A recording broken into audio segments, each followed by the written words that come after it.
All right, here we go. It's a brand new Flyers Daily for the first day, new month, the first day of February 2024. Flyers Daily presented by Ticketmaster. Make more memories live. This episode, we're going to hear from Flyers forward Owen Tippett and the owner of a new 8-year contract with the Philadelphia Flyers. It'll kick in after this season. Owen Tippett missed the last couple of games. He's played in 46 games so far this season. In those 46 games, 18 goals, 12 assists, 30 points. Played 77 last year, 27 goals, 22 assists, and 49 points. And then the year prior, when he arrived here in Philadelphia at the NHL trade deadline, 21 games, 4 goals, 3 assists, and 7 points in that time. And he's a player that, as we watch him, we're watching the evolution of his game. Now, Owen Tippett was taken in the 2017 NHL entry draft, 10th overall by the Florida Panthers. He is going to be 25 years old coming up in just over 2 weeks. On the 16th of this month, he'll be 25 years of age. And I think sometimes we get caught up thinking by the time a player is 22 or 23, they should be fully developed. And that's just not the case. A lot of it depends on the arc of your development at the pro level, at the AHL and NHL level, and also the opportunity that's in front of you. I know when Owen first got here to Philadelphia, he really relished it because there was a lot of opportunity in front of him that he wasn't getting with the Florida Panthers, which is why he was part of the trade. And turns out that trade for Claude Giroux, for Owen Tippett, and what will be this year's first-round pick for the Florida Panthers, turned out to be a pretty darn good one, especially when you consider that Owen Tippett extended here in Philadelphia for 2 years out of his entry-level contract, and now extending here basically for the prime of his career plus 8 years after this year at a $6.2 million AAV, which, as we stated on Monday's episode with Bill Meltzer, that number is just going to keep becoming a smaller and smaller percentage of cap as this contract goes on. We're numb to the flat cap world, but eventually this offseason, that's going to end and the cap's going to start escalating. And this is going to be a contract that I'm convinced in 4 years will look paltry, considering the effectiveness of the player, what the player is going to give you on the ice, statistically, off the ice, as a player, both in the locker room and as a citizen in Philadelphia. So let's get to my conversation. I had a chance to catch up with Owen on Saturday before the game after he met with the media regarding his new contract. And here's my conversation with Flyers forward Owen Tippett. We're with Flyers forward Owen Tippett, owner of a new contract. First of all, congratulations. How's it feel to get the business side out of the way? Thank you. Yeah, it's a huge honor, obviously, to get a deal like that and just know kind of Philly's home for at least the next 8 years is pretty special. And I'm just super excited to hear. It's a raise a hockey player. You're drafted in 2017, 10th overall by Florida. You end up here now long term. But what are the emotions that go through your head when you sign this contract, and remembering all the early mornings to cold drinks and all that goes into this, and all the people that helped along the way? Yeah, I still don't think it's kind of set in yet, and it's pretty crazy. Obviously, when you find out, you kind of start reminiscing on the path that it took to get here, and some good memories with friends and family. So that's the biggest part of it. Like I said, it's just all the memories. Kind of you get flashbacks.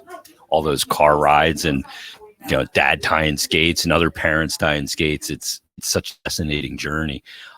Why make the commitment here? Because this is a team that is moving in the right direction. You're going to be a core piece of that. But in your view, what was the big reasons why you wanted to commit here? Yeah, I think you said it. I mean, just the way the team's moving and, the culture they're building around kind of the era orange. And, it's pretty special. Obviously, you want to kind of be a part of that group. And what we have in that locker room is pretty special and something, honestly, that I've never experienced in kind of my career to this point. So it made the decision a lot easier just knowing kind of the direction we're going and the group we have in there. That direction's communicated to you guys through your agent and to you guys directly as players from the general manager and Keith Jones and Dan Hilferty. That plays a part in it as well. The organization, knowing where they're going. I imagine that when you're making that commitment, that's a big part of it.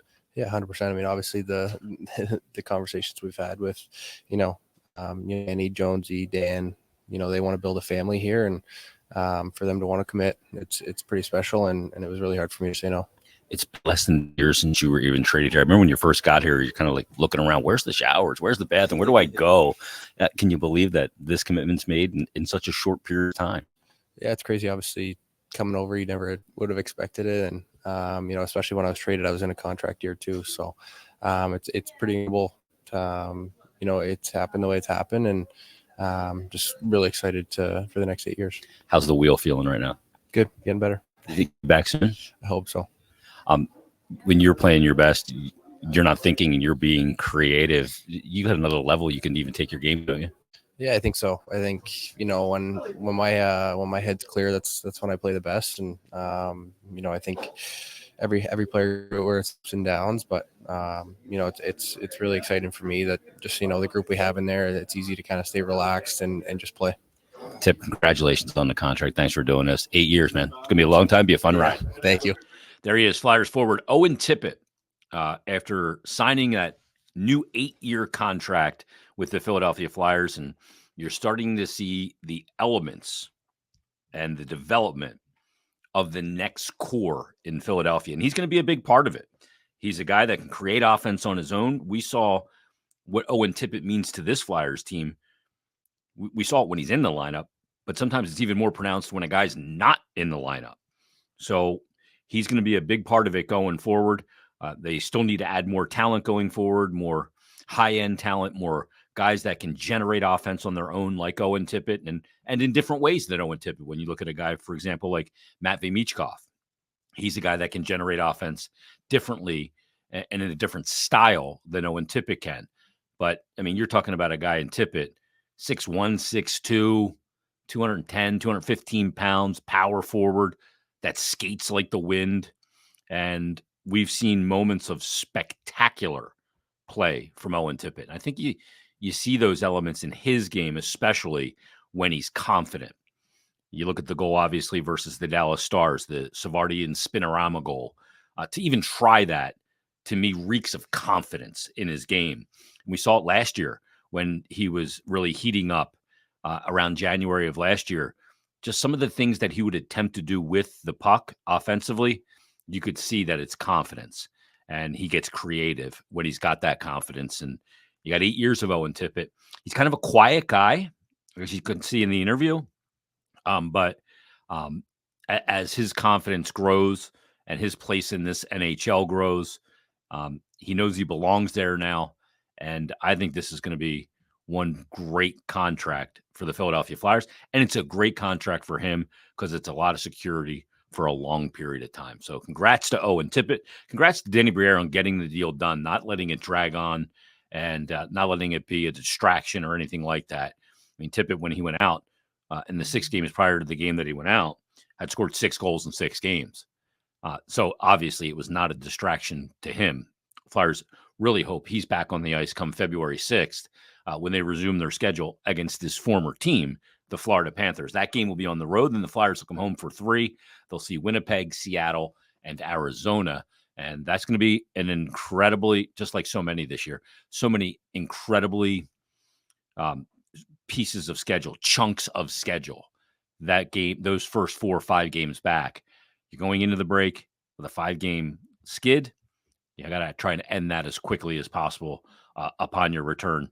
No better place to do it than against Owen Tippett's former team down in Florida and against the Panthers. I also wanted to get in this episode to some leftover Ask Billy questions that Bill Meltzer and I didn't have the chance to get to. Real quick, though, before we do that, Jamie Drysdale will be our guest on tomorrow's episode, and I think we're going to have Travis connecting on Saturday's episode from the All-Star game. I'm hoping to tape TK Friday morning. So just a little update there. But let's get to some of these leftover questions. Flyers Eric Rossine says, how long do you think it will take before Bobby Brink is back up with the Flyers? Let's combine that with another one asking about Bobby Brink. Flyers fan 1953. Lee says, ask Billy, will Bobby Brink return after the All-Star break or stay in Lehigh Valley until the trade deadline? I think that I don't have any inside information on when he's coming back. But I did do some digging when I saw these questions on how he is reacting to being with the Lehigh Valley Phantom. Sometimes when guys get sent down, they can mope. They're humans. You go from the 5-star hotels, the chartered flights of the NHL to bus rides and not necessarily the greatest accommodations in the AHL. And some guys, look, that may be a thing that, hey, you get disappointed. It's the human element. But I asked how he has handled himself since he's been down there to somebody who would know. And the answer was he has been great. Now, his play has been good as well. Since going down, he's played in 3 games for the Phantoms, or 2 games rather for the Phantoms. He's got 3 goals in those 2 games. He's doing the little things right. He's seeing a lot more ice time, a lot more situations. But I don't think he comes back right away. I think given the number situation here in Philadelphia with the Flyers, and if Owen Tippett is back, I would say let him stay down there for a little bit. Maybe not all the way until the trade deadline, but close to it. Let him get a nice, solid foundation of playing a lot of minutes, playing a lot of situations, and, work on some of the areas of his game that he needs to work on. And some of that's the way he checks. Some of that's, his awareness without the puck, his awareness on being on the right side of the puck when defending. I think those things, and Ian LaPerriere is a great mentor for him. I think there's a lot of ass in Bobby Brink's game. Ass, I mean, as in he's a gamer. He'll get after it. And that's a good thing. And Ian LaPerriere will accentuate him how to use his competitiveness even further at the NHL level. So I think that, given the number situation, I would be totally fine with him staying down there for a little while longer. Then when you get close to the deadline, you look to maybe bring him back up and go from there. But like Bobby Brink, like so many players in the NHL, talk about it all the time, their development is not linear. It's not just step up, step up, step up. Sometimes it's a couple steps up and a couple steps down. 3 steps up, 2 steps down. 3 more steps up, 1 step down. And you just hope the over arc is going up. Sometimes it's 1 step up, 3 steps down. But then ultimately, over a long period of time, it's still an ascending arc of development. We're hoping that's the case for Bobby Brink. But you got to handle him right. You got to not rush.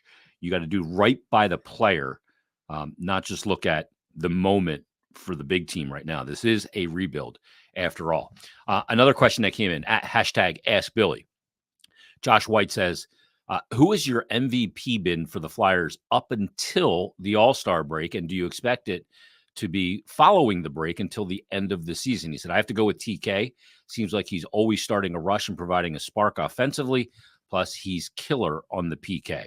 TK on the PK has been some of the best found money the Flyers have had in a number of years. The fact that he didn't even kill penalties prior to last season is remarkable when you consider how good he is at killing penalties and obviously providing, scoring on the PK as well. I mean, you look at, he's got 5 shorthanded goals this season. He's got 2 power play goals and 2 power play assists.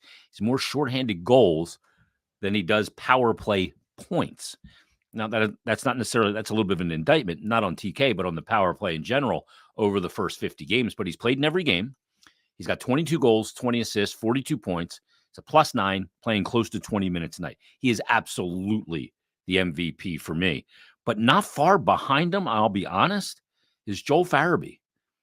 Farabee has been maybe a little bit more quiet in the way he's gone about it this year. Farabee last year did not have a great year, but he did play all 82 games. And that's coming off that neck surgery that he had in June, late in the summer, and then, late in the offseason, but in the first stages of summer. But Joel Farabee this year has played, again, in all 50 games. He's got 17 goals, 23 assists, and 40 points. He's a +4, playing over 16 minutes a night, a 14.2 shooting percentage. And I think the big thing about it for me with Farabee is he played 2 shifts in that one game. And as John Tortorella said, why did he get benched? He didn't listen. And Farabee did not pout about it. He did not go, oh, woe is me, coach doesn't like me. Sometimes young players that, they're a little bit more volatile when they get benched. And they can kind of fall into something. He didn't fall into something. Since then, he's come back and been just a rock star. I mean, when you look at 40 points in 50 games for Joel Farabee, and you look at the way he's done it, so many of his goals, of those 17 goals, I think 16 of the 17 were scored within 3 feet of the goal line. I can only think of the one where he went off the bar and in for, a shot of some range at the top of the circles. But he's right there as well. I mean, he's only 2 points behind Konechny, and they've each played 50 games this season. So he's been great. Goaltending obviously has been very good for the Flyers overall, but you look at their team save percentage, you go, it's not that lofty. It's a 902. Even if you take out the last 3 games, it's still not spectacular, but goaltending has been big for the team. And that's obviously, given the situation, a question mark now going forward for the Flyers. But right now, I would have Travis Konechny as the MVP. As far as who could be the MVP of the if you take just the remaining part of the season, I mean, obviously Konechny is going to be in that mix.